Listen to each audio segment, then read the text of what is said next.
And after that, I was like, man, I don't know why y'all didn't encourage me to stay and like, I had a great time. Then I stayed to work, and that's when I changed. I was like, you know what? If I'm gonna live here, like maybe I should stop being a Grinch and just like let me look around. And that was the minute I opened my eyes, and I'm like, wow, we have a lot of shit here. Yes. Traveling also opened my eyes. I think for a lot of locals, especially if they don't leave Louisiana, you don't realize It's how much local stuff we have. It was not until I traveled, and I'm like, dang, they got a lot of chains. Like went to Arizona, I'm like, there's a lot of you know, there might be franchises, but there's not like that.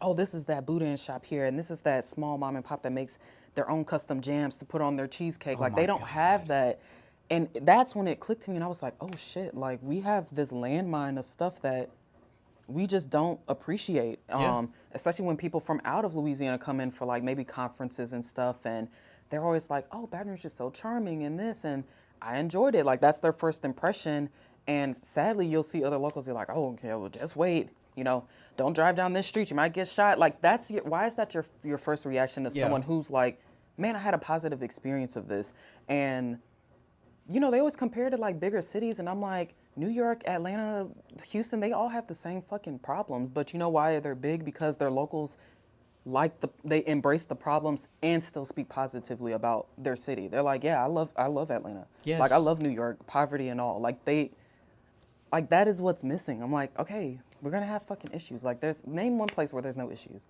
There's none. But you're no. gonna go to another city and tolerate it because for whatever reason you're like, oh well, I can deal with some stuff so why not? Like why can't we do that here?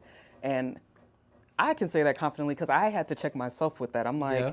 you have no problem traveling, and you're like, oh well, I mean, I understand their issues, so why not deal with it here? So yeah, like that traveling, it definitely made me realize like, dang, there's some stuff we're just ignorant to, and not in like a rude way to say people are ignorant, but Well, that's just what it it's is, you like know? naivete slash ignorance. Like Yes, if you yes, just exactly. travel, even not traveling to Arizona or even like Yeah, go north. Like I went to yeah. Shreveport for one of my buddy's weddings, and as I was passing by all these like what do you call the blue signs on the side? What is that? Oh yeah, like Interstate the little signs. where they have like all the little icons and the Yeah, yeah, and I was seeing so much different stuff, so much mom and pop stuff, and I've never seen that anywhere. Every single city, no matter how small, there might be like one gas station icon, and then in that gas station, they got like a drive-through daiquiri shop attached with yeah, like some seafood in yeah. the bag. They're cooking pork chops. I mean, it's just it's insane. Especially whenever I was driving to Yes. Shreveport, I was going through all these small towns. I stopped on my way back to this place.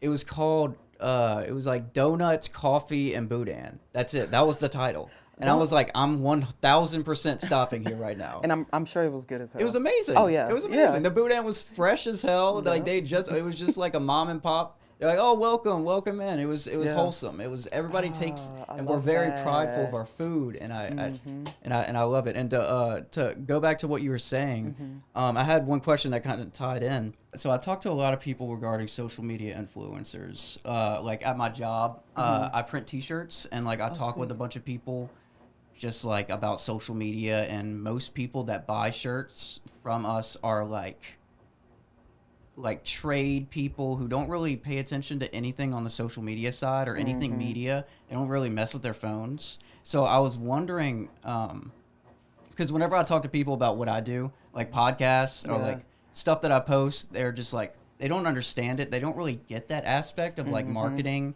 or like posting a lot or what it is. They just shy away from it. And that's such a huge avenue, especially today, that you need to embrace. And I wanted to see, like, in your own words, how would you describe, like, in the, you know, they have those Reddit subreddits. It's like, explain it to me like I'm five. Yeah, yeah, yeah, Like, yeah, yeah. how would you explain what you do to like the person who's just like, no social media? My influencing job? Yeah, yeah, yeah. Because I know you have I Core Creative, you have Yeah. BR Talk, and then you have Branding Catalyst, and then both of the Yes. two of those are social media marketing firms. Like, Kind of, yeah, yeah. So Branding Catalyst is kind of like a workshop, kind of like an event type of thing. But to explain what I do to a five, that's a good question. it's just like showing a food review to somebody who's not cultured in anything like that. They would be like, why Yeah. are they eating on camera? Right. They don't understand the aspect of like, I'm Yeah. eating here because I'm promoting this business. And whenever I post this on there, that well, you will probably see it and you will be like, oh, that lobster looks amazing. That gumbo looks amazing. I would probably describe it as what I do is I'm basically writing a story, but with my camera, with love the it. iPhone. And pretty much so almost if they're used to like, oh, I read this awesome article in the Advocate, or it drew me in. Now I'm inspired to try this business. They read an article. Just think of it as the same thing, but just in a flashier video social context. Yeah. I think that's probably the best way to explain it because it took a few years. I think sometimes my parents still are kind of like, what do you do? Yeah, yeah. They're like, so what do you do again? She does something online. They always said, they're like, you're so obsessed with social media. Yep. I was like, I always get, well, I mean, I support you, but I don't understand it. I don't get it. And I'm like, okay, well, thank you, I guess. yeah, they're always like, she does something online. I don't know. Like, especially, because, you know, like our family, they're from Ghana. And Yeah. so especially when it's extended family, they're like, I saw your daughter. Like, so what is she doing? They're like, yeah, she's just. She's having lunch and she's filming herself. And then, like, what? Yeah. Like, yeah.